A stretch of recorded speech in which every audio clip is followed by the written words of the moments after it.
And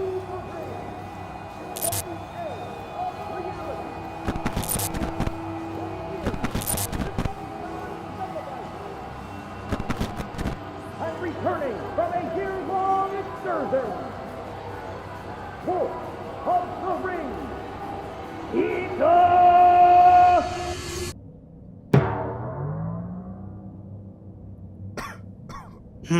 I guess I shouldn't be too surprised. It's been a while, alright, but I've been pretty easy to find if you know where to look, and you may not have had to look very far, as I've kept busy over the past year, traveling across the US to see as much pro wrestling as possible. We've got a lot of ground to cover, and I think I've kept y'all waiting long enough. Let's get into it. Over the past 12 months, I traveled approximately 7,700 miles to attend 16 wrestling events hosted by 7 different promotions. In total, I saw 210 unique wrestlers compete in 133 total matches. This was without a doubt the most live wrestling I'd ever seen in a single year. Of the 16 events I attended, 2 were hosted by New Japan Pro Wrestling, and another 2 were hosted by Game Changer Wrestling. I also saw one apiece from All Elite Wrestling, DDT Pro, and Tokyo Joshi Pro. And a whopping 9 of them were from a single promotion that I'll tell you all about later. We'd be here for hours if I were to run them all down for you. So instead, I picked out some of the highlights to share with y'all. So let's start with the biggest show I attended all year, which was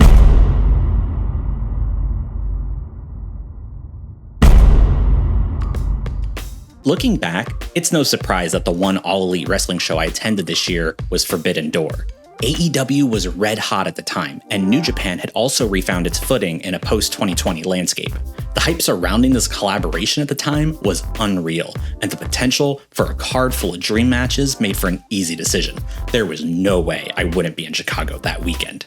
Who could have possibly foreseen that the road to the Forbidden Door would be cursed, inflicting pain and suffering on those who would dare to pass through its spooky frame?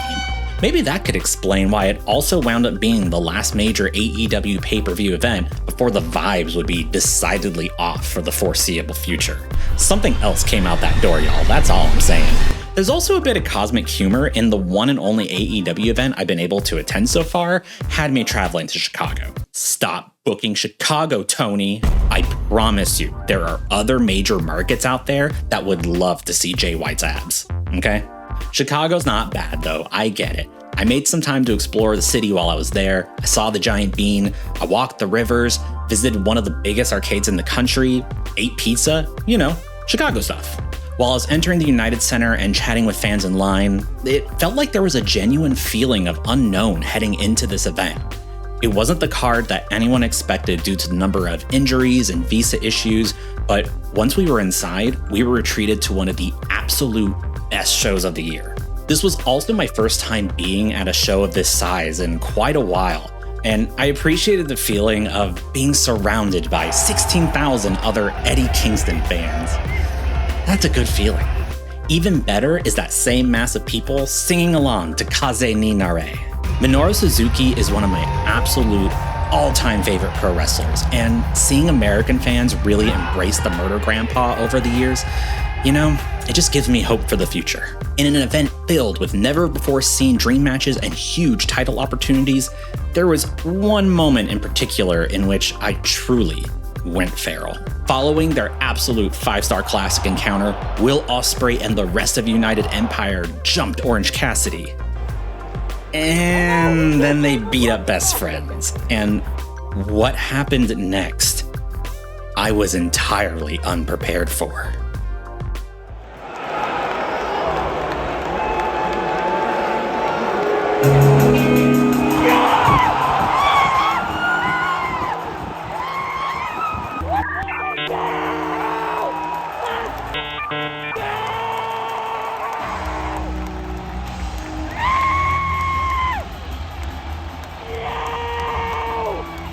Despite all of the uneasiness going into Forbidden Door, everyone on that card wrestled their asses off, and it made for a memorable trip to Chicago. But this trip was just for the weekend, and I'm already playing out of the East Coast. So if we're talking about the furthest I traveled for a show all year, that'd be when I flew out to Hollywood, California back in March, where a certain event was bringing the world of pro wrestling together for an unforgettable weekend. Oh, I'll be your dream, I'll be your wish, I'll be your fantasy. I'll be your hope, I'll be your love, be everything that you need. I love you more with every breath, truly, madly, deeply do. I will be strong, I will be faithful, cause I'm counting on a new beginning, a reason for living, a deeper meaning.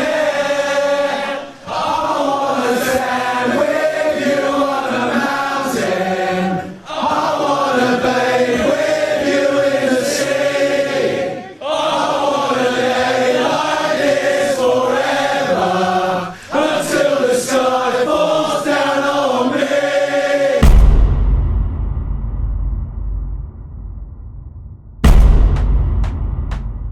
In 2018, I start to notice the rise of a new age of charisma coming out of a smaller promotion in Japan by the name of Maki Ito. The foul-mouthed, fired idol with the indestructible head instantly became a favorite of mine, and her home promotion of Tokyo Joshi Pro Wrestling, my latest obsession. Prior to Ito, my only other exposure to TJPW was via gifts of its ace champion, Miyu Yamashita, punching tickets to the Shadow Realm with her lethal kicks. Over the next few years, however, the promotion would slowly start to occupy more and more of my watch time to the point where I wouldn't miss a show. And as time marched on, I came to realize that Tokyo Joshi Pro had become my favorite wrestling promotion on the planet. Its unique roster filled with wild characters and quirky personalities, pop idol trappings, and flair for feminine theatrics made it an easy promotion to fall in love with, all of which is backed by consistently excellent in-ring work and storytelling that's as oftentimes hilarious as it is violent and heartbreaking. TJPW was originally supposed to make its US debut back in 2020, but as I believe we're all aware, 2020 happened and those plans were canceled. Without Tej hosting an official show in the States, my only hope was to either go to Japan myself or hope they send some of their talent stateside. As time went on, I'd eventually get to see their aforementioned ace, Miyu Yamashita, and another of their top stars in Mizuki. More on that later. When it was announced that Tokyo Joshi Pro would be making a second attempt at a US show, I had no existing plans on coming out to LA for WrestleMania weekend. So after a scramble to book travel and hotel and show tickets, I was off to the West Coast to finally see my favorite pro wrestling promotion. And was it worth it? Okay, let's go. いきます。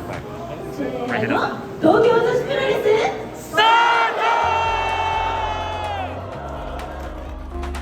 Yes, absolutely. From the hot opening tag of Daisy Monkey vs. Free Wi-Fi to the absolutely shocking finish that saw 1-2 Million dropping their tag titles to the Magical Sugar Rabbits, resulting in TJPW's first double champion in Mizuki, we got the full Tej experience. I could gush about TJPW and this show forever, but I think all those emotions were best condensed into a singular, raw, vocal shredding howl. You see, prior to every TJPW show, fans are treated to a performance from their own in-house pop idol group, Up Up Girls Kakao Pro Wrestling. And following the 2,500-mile journey I took to get to this show, there was only one song I wanted to hear.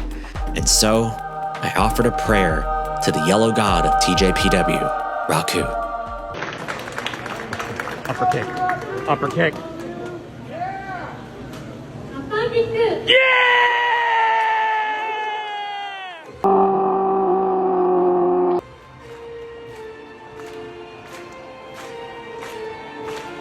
At this point, some of you may be wondering, wasn't there another show happening in Los Angeles that weekend? Another huge pro wrestling spectacle of epic significance? Surely, they didn't just travel across the country just to see the 8th most popular wrestling promotion in Japan and not do anything else. To which I respond, of course not. Don't be ridiculous. I also went to DDT Goes Hollywood, Effie's Big Gay Brunch, and GCW vs. DDT. And Disneyland. Well, not many men can measure up to the size of Andrew Everett, but Takeshita's almost right there with him. Able to break. Oh, boy. We saw in the match with Adam Brooks, Takeshita can throw bombs. Oh, no.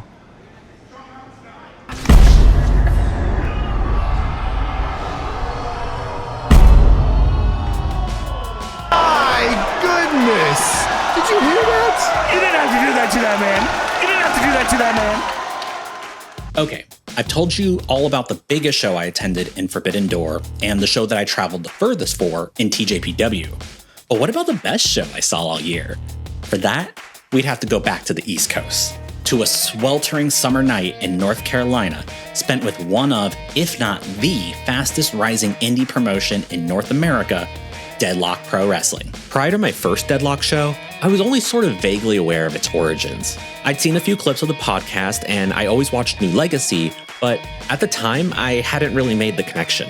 All I knew was there was an indie within driving distance that was bringing in Ryu Mizunami, and I wasn't about to miss Anarchy in America. Remember when I said I'd gone to 9 shows hosted by the same promotion? By the time I made it to the Raleigh Fairgrounds for Believe the Hype that year, it had been my 5th DPW event, and for good reason. DPW is one of the rare high-production indies in America that not only brings in incredible talent, but has a strong pool of local talent to pull from as well. While it was names like Mizunami, the Workhorseman, and Konosuke Takeshita that got me through the door, the Carolina crew of Bojack, Jay Malachi, Diego Hill, and yes, even that no-good piece of Lucky Ali, create a solid foundation that carries from show to show and all have the potential to be future stars. Between the huge debuts and matches, there was a certain magic in the air at the Raleigh Fairgrounds that night. It was also 90 degrees at night with matching humidity that was making me lightheaded, so I could have also just been hallucinating it. But I think we'll go with magic, as that had to be the only thing keeping this ceiling tile dangling in place all night. Regardless of magical properties, Believe the Hype looked to live up to that very statement with one of its most stacked DPW cards to date. Starting with a World Championship match at bell time, much like the Carolina Summer, this show opens hot and never lets up. The DPW debuts of Choco Pro's Balian Aki, Dragon Gate's La Estrella, and All Elite Wrestling's Dante Martin, along with Emi Sakura's first match in the United States outside of All Elite Wrestling, taking on one of her prize students in their US debut, Tokyo Joshi Pro's future double champion, Mizuki. And if all that wasn't enough, the main event sees Andrew the Giant Everett taking on the Japanese phenomenon, the ace of DDT Pro, Konosuke Takeshita, in the final match of his now legendary US excursion, delivering DPW its finest main event to date and one of the absolute best matches I'd ever seen live. All of these incredible matches took place in some challenging conditions, as performers and audience alike were being pounded by the heat. I basically felt like I'd been pushed into a warm pool by intermission, and the event hardware wasn't faring much better. The PA system begins to short out during announcements,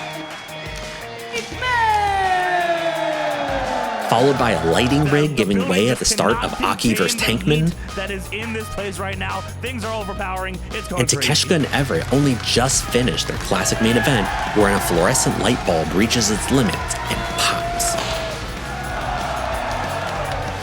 After the show, I catch my breath and I get in the line for Prince from Mizuki, Emi Sakura, and Balian Aki. And while I'm there, I ask Our Highness for a selfie, and the shot I take, it comes out completely blurred. We're all way too sweaty to be focused on, the lens on my phone having fogged up immediately after taking it out of my pocket. But the thing is, I love this photo. It's a reminder of a special night in Raleigh, seeing some of my favorite pro wrestlers compete in some of the best matches I'd ever seen in person.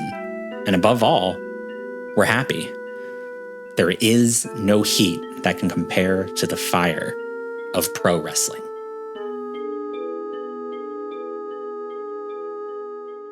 And that's my year in pro wrestling. 7,700 miles, over 130 matches, and somehow I still love this more than ever. I'm deeply grateful for all the incredible talents I got to see perform this past year, especially those who came all the way from overseas. I wasn't sure if I'd ever get a chance to see the majority of the TJPW roster live without going to Japan myself, but now that I have, I've got even more motivation to make that trip someday. So what comes next? Well, now we start doing this a whole lot more regularly. I have a lot of ideas I want to get into production, videos, live streams, let's play. I want to improve my photography skills as well as my cinematography skills. I want to create content that brings joy through pro wrestling for fellow fans like myself and newcomers alike. The only thing left to do now is get started. So be sure to like and subscribe, and I'll see you next time.